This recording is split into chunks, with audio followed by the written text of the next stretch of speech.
सभी को मेरा नमस्कार। स्वागत है आपका अपने YouTube चैनल प्रवीण ढूंढुआ में। फिर हाजिर हैं एक और बड़ी अपडेट के साथ। अपडेट जुड़ी हरियाणा में कच्चे कर्मचारियों को लेकर। आप सभी को बता दें कि जैसे जैसे हरियाणा के सभी प्रकार के कच्चे कर्मचारी बार बार आंदोलन कर रहे हैं, सरकार से मांग कर रहे हैं कि उनको पॉलिसी बनाकर पक्का किया जाए, तो उसी के रिगार्डिंग ये बड़ी अपडेट सामने आ रही है साथियों। सरकार ने भी 3 प्रकार की नई पॉलिसियाँ तैयार कर ली गई है कच्चे कर्मचारियों को पक्का करने के लिए।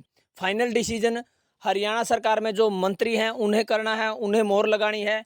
किस पॉलिसी पर मोहर लगेगी वो देखने वाली बात होगी। लेकिन इस वीडियो में जिक्र करेंगे तीनों प्रकार की पॉलिसियों का कि किस पॉलिसी का कर्मचारियों को ज़्यादा फायदा होने वाला है। इसलिए आप अपडेट जानने के लिए वीडियो को लास्ट तक जरूर देखें। चलिए शुरू करते हैं। तो जैसा कि आप स्क्रीन पर देख पा रहे हैं, मंत्रिमंडल की बैठक में होगी हरियाणा सरकार के ग्रुप सी ग्रुप डी अस्थायी कर्मचारियों को रेगुलर करने पर चर्चा। जैसा मंत्री कहेंगे वैसी बनाई जाएगी रेगुलाइजेशन पॉलिसी। 2-3 प्रस्ताव हो रखे हैं तैयार। तो यहाँ पर बिल्कुल साफ साफ क्लियर कर दिया गया है कि जो मंत्रिमंडल की बैठक होने वाली है उसमें विशेष मोहर लगने वाली है कच्चे कर्मचारियों को पक्का करने की पॉलिसी पर। और सरकार ने बताया है कि 2 से 3 प्रस्ताव बिल्कुल रेडी हैं, तैयार हैं, लेकिन जैसा मंत्री कहेंगे वैसा ही लागू किया जाएगा, उसी पॉलिसी को लागू किया जाएगा।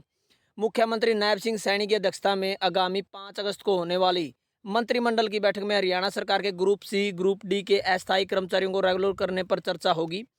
मंत्रियों के साथ चर्चा करने के बाद रेगुलेशन पॉलिसी पर अंतिम फैसला होगा। मंत्रिमंडल यह भी तय करेगा कि 5 साल या 8 साल या 10 साल से ज़्यादा सर्विस वाले अस्थायी कर्मचारियों को रेगुलर किया जाए। जैसा फैसला होगा उसके अनुसार फाइनल पॉलिसी तैयार की जाएगी। वैसे अधिकारियों ने 3 प्रकार की पॉलिसी का मसौदा तैयार किया हुआ है। एक मसौदा तो गैस टीचर की तर्ज पर सर्विस सिक्योरिटी एक्ट देने का है, जबकि एक सर्विस सिक्योरिटी एक्ट की तर्ज पर अध्यादेश का मसौदा है। दोनों में लगभग समानता है, केवल मानदेय और अस्थायी सेवा काल का अंतर है। थोड़ा सा अंतर परिभाषा का है। तीसरा मसौदा रेगुलेशन पॉलिसी का तैयार है, यानी जो तीसरा फैसला साथियों रेगुलेशन पॉलिसी का है। यहाँ पर बताया कि इसे मुख्य सचिव TVSN प्रसाद ने तैयार करवाया है। उन्होंने विशिष्ट जो IAS अधिकारी हैं उनकी कमेटी का मानव संसाधन विभाग के प्रधान सचिव विजेंद्र कुमार की अध्यक्षता में गठित की। विजेंद्र कुमार ने तुरंत मीटिंग भी ली। मुख्य सचिव TVSN प्रसाद ने गत वीरवार को इस पॉलिसी पर अधिकारियों के साथ चर्चा भी की। मुख्यमंत्री नायब सिंह सैनी के मुख्य प्रधान सचिव राजेश खुल्लर, मुख्यमंत्री के प्रधान सचिव V उमाशंकर ने भी तीनों मसौदों पर चर्चा कर ली है। मुख्यमंत्री नायब सिंह सैनी ने के साथ तीनों मसौदों पर अनौपचारिक तौर पर चर्चा हो चुकी है।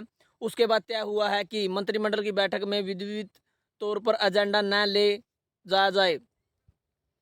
मंत्रिमंडल की बैठक में अनौपचारिक तौर पर तीनों मसौदों के बिंदुओं पर चर्चा ली जाएगी। चर्चा में जैसा फैसला है हो वैसी पॉलिसी बना ली जाए। मंत्रिमंडल ही तय करेगा कि सर्विस सिक्योरिटी एक्ट बनाया जाना है या ऑर्डिनेंस जारी करना है और बाद में विधानसभा में विधेयक लाकर पारित कर दिया जाए, या मंत्रिमंडल में मंजूरी लेने के बाद रेगुलेशन पॉलिसी ही जारी कर दी जाए। अलग अलग मसौदों में कर्मचारियों को अलग अलग लाभ देने का प्रस्ताव है साथियों। अस्थायी कर्मचारियों को सर्विस सिक्योरिटी एक्ट देने के लिए 3 अलग अलग मसौदों में अलग अलग लाभ देने का प्रावधान है। गैस टीचर की तर्ज पर सर्विस एक्ट में मानदेय काफ़ी कम देने का प्रस्ताव है, जबकि ऑर्डिनेंस के मसौदे में भी समक्ष रेगुलर कर्मचारी के न्यूनतम वेतनमान में समान एक मुश्त मानदेय देने का प्रस्ताव है। इसमें अस्थायी सेवा की अवधि के तौर पर अलग अलग थोड़ा सा मानदेय बढ़ाने का प्रस्ताव है। मुख्य TVSN प्रसाद की तरफ से गठित विशिष्ट अधिकारियों की सर्विस सिक्योरिटी पॉलिसी में अस्थायी कर्मचारियों को प्रभावशाली मानदेय वेतन देने का प्रस्ताव है। यह भी संभव है कि मंत्रिमंडल की बैठक में मुख्य सचिव वाली सिक्योरिटी पॉलिसी पर चर्चा होने के बाद मंजूरी मिल जाए। इसमें रेगुलर होने वाले कर्मचारी को समक्ष रेगुलर कर्मचारी के न्यूनतम वेतनमान को DA देने का भी प्रस्ताव है। तो अब फाइनल बता दें साथियों, जो सरकार की मंशा है 3 प्रकार की पॉलिसियाँ तैयार है, जिसे हरियाणा के जो मुख्यमंत्री है उसके मुख्य प्रधान सचिव राजेश खुल्लर जी है, TVSN प्रसाद जी है, उन्होंने विशिष्ट आईएएस अधिकारियों की एक कमेटी गठित करके तैयार करवाया है। और यहाँ पर बताया गया है कि तीनों में से जिस पर भी मंत्रिमंडल सहमति देगा वही पॉलिसी लागू कर दी जाएगी कच्चे कर्मचारियों को पक्का करने को लेकर। एक बार तीनों पॉलिसियों के बारे में बता दें साथियों।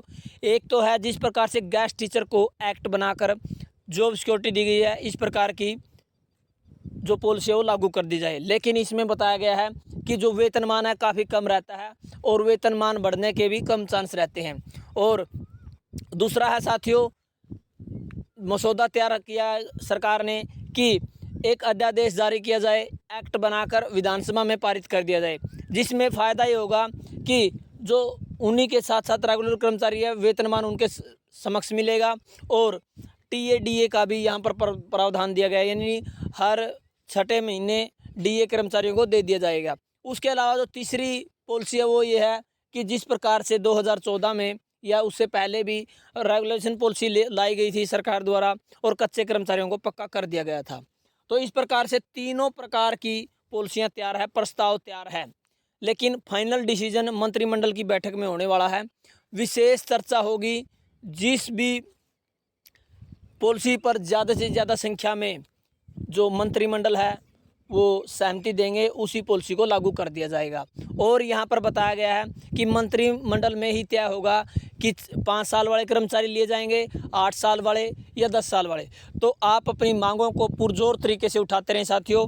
जैसे ही ज़्यादा से ज़्यादा मंत्रियों तक आप मिल पाएँ तो अपनी मांगों को आप पहुँचाएँ। ज़्यादा संख्या में यदि आप मिलेंगे तो आपकी मांग को वहाँ पर रखा जाएगा।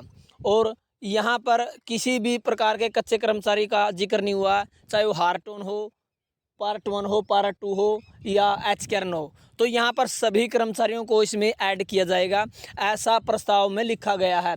केवल वहाँ पर सर्विस तय की जाएगी कि किस सर्विस तक के कर्मचारी इसमें ऐड किए जाने हैं। और तीनों में से जो पॉलिसी आप लागू करवाना चाहते हैं तो उस पॉलिसी के लिए आप लगातार हरियाणा के मंत्रिमंडल में जो मंत्री हैं उनसे मिलें और अपनी मांगों का मांग पत्र ज़्यादा से ज़्यादा संख्या में उन तक पहुंचाएं।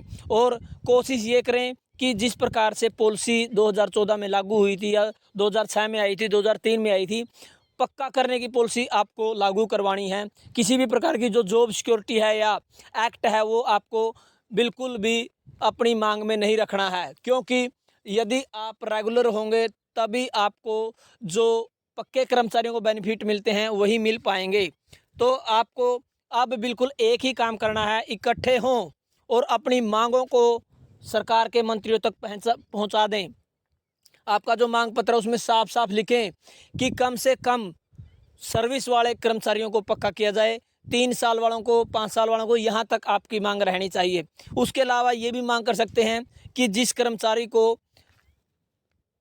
1 साल भी हो गया उसे भी पक्का कर लिया जाए, क्योंकि बार बार पॉलिसियाँ नहीं बनती। और आप यदि एक मुश्त इस मांग को उठाएंगे तो मैं नहीं मानता कि इतनी बड़ी संख्या में जो करनाल में है या पंचकुला में कर्मचारी पहुंचे हैं उनकी मांग को सरकार नहीं मानेगी।